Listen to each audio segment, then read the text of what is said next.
বাংলাদেশের সর্বশেষ গুরুত্বপূর্ণ আপডেট সংবাদে আপনাকে স্বাগত। শুরুতেই সংবাদ শিরোনাম, পরে বিস্তারিত।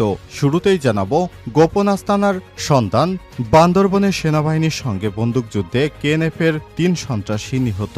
বান্দরবনের রুমা উপজেলার গহীন জঙ্গলে কুকিচিন ন্যাশনাল ফ্রন্ট কেএনএফের গোপন আস্তানার সন্ধান পেয়েছে সেনাবাহিনী। গভীর জঙ্গলের ওই আস্তানায় অভিযান চালিয়ে সেনাবাহিনীর সঙ্গে বন্দুকযুদ্ধে কেএনএফের ৩ সদস্য নিহত হয়েছে। ও এলাকায় সেনাবাহিনীর টহল জোরদার করা হয়েছে।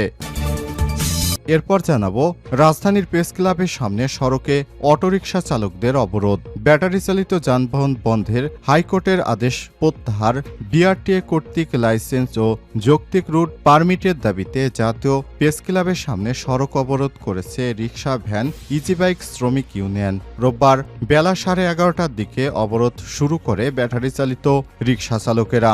এর আগে সেখানে গণ অবস্থান কর্মসূচি পালন করেন তারা। এদিকে শপথ নিলেন নতুন সিসি ও ৪ নির্বাচন কমিশনার।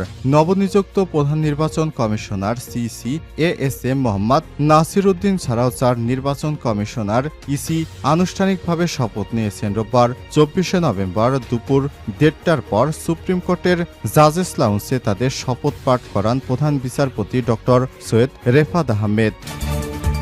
এদিকে মতিঝিলে ডাকাতির প্রস্তুতিকালে ৩ জন গ্রেপ্তার। রাজধানীর মতিঝিলে ডাকাতির প্রস্তুতিকালে দেশীয় অস্ত্রসহ ৩ জনকে গ্রেপ্তার করেছে পুলিশ। শনিবার ২৩শে নভেম্বর রাতে মতিঝিলের এজিবি কলোনি এলাকা থেকে অভিযান চালিয়ে তাদের হাতে নাতে গ্রেপ্তার করে পুলিশ। এদিকে নিষিদ্ধ ছাত্রলীগের ঝটিকা মিছিল আটক ৬। নেত্রকোনার পূর্বধলায় প্রতিবাদ মিছিল করেছে নিষিদ্ধ সংগঠন ছাত্রলীগের নেতাকর্মীরা। এই ঘটনায় ৬ নেতাকর্মীকে আটক করেছে পুলিশ। এবং সর্বশেষ জানাবো, সরকারের কঠোর হুঁশিয়ারি উপেক্ষা করে দলে দলে ইসলামাবাদে ছুটছে পিটিআইয়ের নেতাকর্মীরা। পাকিস্তানের সাবেক প্রধানমন্ত্রী ও পাকিস্তান তেহরিকি ইনসাফ পিটিআই দলের প্রতিষ্ঠাতা ইমরান খানের আহ্বানে সাড়া দিয়ে এবং তার মুক্তির দাবিতে ইসলামাবাদ ঘেরা হয়ে নেতাকর্মীরা বিভিন্ন অঞ্চল থেকে জড়ো হতে শুরু করেছেন। মোবাইল ইন্টারনেট বন্ধ, কঠোর নিরাপত্তার মধ্যে পুরো দেশ ঘিরে ফেলেছে সেনাবাহিনী। প্রিয় দর্শক, এতক্ষণ শুনছিলেন সংবাদ শিরোনাম, এবারে বিস্তারিত। তবে তার আগে বন্ধুরা, অনুরোধ থাকবে সংবাদটিতে একটি লাইক দিন। এই চ্যানেলে আপনি নতুন হয়ে থাকলে আমাদের সংবাদটি দেখতে দেখতে চ্যানেলটি সাবস্ক্রাইব করে রাখুন। কমেন্ট করে বন্ধুরা আপনার মূল্যবান মতামত জানিয়ে দিন আপনি বিশ্বের কোন দেশ থেকে বা বাংলাদেশের কোন স্থান থেকে আমাদের সংবাদটি দেখছেন এবং শুনছেন। এবারে বিস্তারিত। গোপন আস্তানার সন্ধান, বান্দরবনের সেনাবাহিনীর সঙ্গে বন্দুকযুদ্ধে কেএনএফের ৩ সন্ত্রাসী নিহত। বান্দরবনের রুমা উপজেলা গহীন জঙ্গলে কুকিচিন ন্যাশনাল ফ্রন্ট বা কেএনএফের গোপন আস্তানার সন্ধান পেয়েছে সেনাবাহিনী। গভীর জঙ্গলে আস্তানায় অভিযান চালিয়ে সেনাবাহিনীর সঙ্গে বন্দুকযুদ্ধে কেএনএফের ৩ সশস্ত্র সন্ত্রাসী নিহত হয়েছে। সেই সঙ্গে অস্ত্র ছাড়া অন্যান্য সরঞ্জাম উদ্ধার করেছে সেনাবাহিনী। রোববার ২৪শে নভেম্বর আন্তঃবাহিনী জনসংযোগ পরিদপ্তর আইএসপিআর এর এক বিজ্ঞপ্তিতে সব বিষয় জানানো হয়েছে। কেএনএফের ওই আস্তানায় সেনাবাহিনীর অভিযান এখনও চলমান রয়েছে। আইএসপিআর জানায়, রুমা উপজেলার গহীন জঙ্গলে কেএনএফের গোপন আস্তানায় অভিযান চালিয়ে সেনাবাহিনীর সঙ্গে বন্দুকযুদ্ধে ৩ কেএনএফ সন্ত্রাসী নিহত হয়েছে। এই ঘটনায় অস্ত্র ছাড়াও অন্যান্য সরঞ্জামাদি উদ্ধার করা হয়েছে। সেনাবাহিনী ব্যাপকভাবে অভিযান চালাচ্ছে। যে কোনো সন্ত্রাসীকেই সেনাবাহিনী ছাড় দিবে না বলে জানিয়েছে সেনাবাহিনীর সদস্যরা। প্রেস ক্লাবের সামনে সড়কে অটোরিকশা চালকদের অবরোধ, ব্যাটারি চালিত যানবাহন বন্ধে হাইকোর্টের আদেশ প্রত্যাহার, বিআরটি কর্তৃক লাইসেন্স ও যৌক্তিক রুট পারমিটের দাবিতে জাতীয় প্রেস ক্লাবের সামনে সড়ক অবরোধ করেছে রিকশা, ভ্যান, ইজিবাইক শ্রমিক ইউনিয়ন। রোববার ২৪শে নভেম্বর বেলা 11:30টার দিকে অবরোধ শুরু করে ব্যাটারি চালিত রিকশা চালকেরা। এর আগে সেখানে গণ অবস্থান কর্মসূচি পালন করেন তারা। চালকেরা বলেন, ব্যাটারি চালিত যানবাহন বন্ধের আদেশে ঢাকা মহানগরীতে ৮ থেকে ১০ লাখ চালক সহ কর্মহীন হয়ে পড়েছে অনেকেই। বিকল্প কোনো ব্যবস্থা না করে চলাচলে নিষেধাজ্ঞা দেওয়া হয়েছে, এটি প্রত্যাহার করতে হবে। এ সময় ব্যাটারি চালিত যানবাহন চলাচলে নীতিমালা প্রণয়ন এবং চালকদের ড্রাইভিং লাইসেন্স প্রদান ও আন্দোলনে আটক গ্রেপ্তারকৃতদের অবিলম্বে মুক্তির দাবিসহ বেশ কয়েকটি দাবি তোলেন তারা। দাবি আদায় না হওয়া পর্যন্ত লাগাতার কর্মসূচি পালনের ঘোষণা দেন তারা। গত 2 দিন দুদিন ধরে রাজধানীতে ব্যাটারি চালিত রিকশা বন্ধের সিদ্ধান্তের প্রতিবাদে সড়ক এবং রেলপথ আটকে বিক্ষোভ করেছে চালকেরা। শুক্রবার জুরাইনে আইনশৃঙ্খলা রক্ষাকারী বাহিনীর সঙ্গে তাদের পাল্টাপাল্টি পাল্টা ধাওয়া হয়। পরে পরিস্থিতি নিয়ন্ত্রণে ছোড়া হয় টিয়ারশেল। রেল লাইন অবরোধ, পদ্মা সেতু হয়ে রেল যোগাযোগ বন্ধ থাকে 4 ঘণ্টা। এ সময় চালকদের সাথে সেনাবাহিনী ও পুলিশ সদস্যদের ব্যাপক সংঘর্ষের খবর পাওয়া যায়।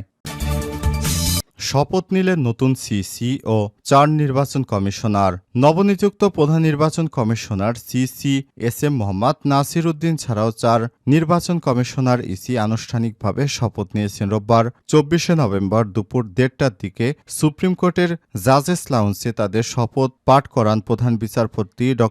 সৈয়দ রেফাত আহমেদ। এর আগে শপথ নিতে দুপুরের দিকে সুপ্রিম কোর্ট প্রাঙ্গণে আসেন সিসি সহ 4 নির্বাচন কমিশনার। পরে আনুষ্ঠানিকতা শেষে প্রথমে নতুন সিসিকে শপথ পাঠ করান প্রধান বিচারপতি। এরপর শপথ নেন 4 নির্বাচন কমিশন। গত বৃহস্পতিবার 21শে নভেম্বর মন্ত্রিপরিষদ বিভাগ থেকে জারি করা পৃথক প্রজ্ঞাপনে তাদের নিয়োগ দেওয়া হয়। ওই দিন ইসি গঠনে সার্চ কমিটির প্রস্তাবিত নামের তালিকা থেকে অবসরপ্রাপ্ত সচিব এ.এম. নাসির উদ্দিনকে প্রধান সিসি করে গঠন করা হয় নতুন নির্বাচন কমিশন ইসি। নবনিযুক্ত নির্বাচন কমিশনাররা হলেন অবসরপ্রাপ্ত অতিরিক্ত সচিব মোহাম্মদ আনারুল ইসলাম সরকার, অবসরপ্রাপ্ত জেলা এবং দায়রা জজ আব্দুর রহমান মাসুদ, অবসরপ্রাপ্ত যুগ্ম সচিব বেগম তহমিদা আহমেদ এবং অবসরপ্রাপ্ত ব্রিগেডিয়ার জেনারেল আবুল ফজল মোহাম্মদ সানাউল্লাহ। গত 29 অক্টোবর সুপ্রিম কোর্টের আপিল বিভাগের বিচারক সভাপতি জুবায়ের রহমান চৌধুরীকে প্রধান করে ইসি গঠন হয়। 6 সদস্যের সার্চ অনুসন্ধান কমিটি গঠন করে অন্তর্বর্তীকালীন সরকার। পরবর্তীতে বুধবার 20শে নভেম্বর সন্ধ্যায় বঙ্গভবনে রাষ্ট্রপতির কাছে ইসি গঠনের সার্চ কমিটির প্রস্তাবিত 10 নামের তালিকা দেওয়া হয়। পরদিন বৃহস্পতিবার 21শে নভেম্বর এই তালিকা থেকে 5 জনকে পরবর্তী নির্বাচন কমিশন ইসি গঠন করা হয়। মতিঝিলে ডাকাতির প্রস্তুতিকালে 3 জন গ্রেপ্তার। রাজধানীর মতিঝিলে ডাকাতির প্রস্তুতিকালে দেশীয় অস্ত্রসহ 3 জনকে গ্রেপ্তার করেছে পুলিশ। শনিবার 23শে নভেম্বর রাতে মতিঝিলের এজিবি কলোনি এলাকায় অভিযান পরিচালনা করে তাদের গ্রেপ্তার করা হয়। গ্রেপ্তারকৃতরা হলেন রাশেদুল ইসলাম ওরফে রাইসা ওরফে বাবু 24, 2 মোহাম্মদ নাইম 23 ও 3 মনির হোসেন মঞ্জু 28। গ্রেপ্তারের সময় তাদের হেফাজতে থেকে 3টি ধারালো চাকু উদ্ধার করা হয়। মতিঝিল থানা সূত্র থেকে জানা গেছে, মতিঝিল থানা এলাকায় রাত্রিকালীন ডিউটি করার সময় থানার টহল পুলিশ গোপন সংবাদ পায় যে এজিবি কলোনি এলাকায় আইডিয়াল স্কুল অ্যান্ড কলেজের সামনে কয়েকজন দেশীয় অস্ত্রসহ ডাকাতির প্রস্তুতি নিচ্ছে। এমন সংবাদের ভিত্তিতে রাতে ঘটিকায় থানার টহল দল সেখানে অভিযান চালায়। পুলিশের উপস্থিতি টের পেয়ে দৌড়ে পালানোর চেষ্টার এক পর্যায়ে উল্লেখিত 3 জনকে হাতে নাতে গ্রেপ্তার করে পুলিশ। গ্রেপ্তারের পর তাদের কাছ থেকে 3টি ধারালো চাকু উদ্ধার করা হয়। প্রাথমিক জিজ্ঞাসাবাদে জানা যায়, গ্রেপ্তারকৃতরা ঘটনাস্থল সহ আশপাশের এলাকায় ডাকাতি করার জন্য উক্ত স্থানে সমবেত হয়ে প্রস্তুতি নিচ্ছিল। মতিঝিল থানা সূত্র থেকে আরও জানা গেছে, এই ঘটনায় গ্রেপ্তারকৃতদের বিরুদ্ধে মতিঝিল থানায় নিয়মিত মামলা করা হয়েছে। এছাড়াও তাদের বিরুদ্ধে রাজধানীর বিভিন্ন এলাকায় একাধিক মামলা রয়েছে। তাদের বিরুদ্ধে পরবর্তী আইনগত ব্যবস্থা গ্রহণ করা হবে।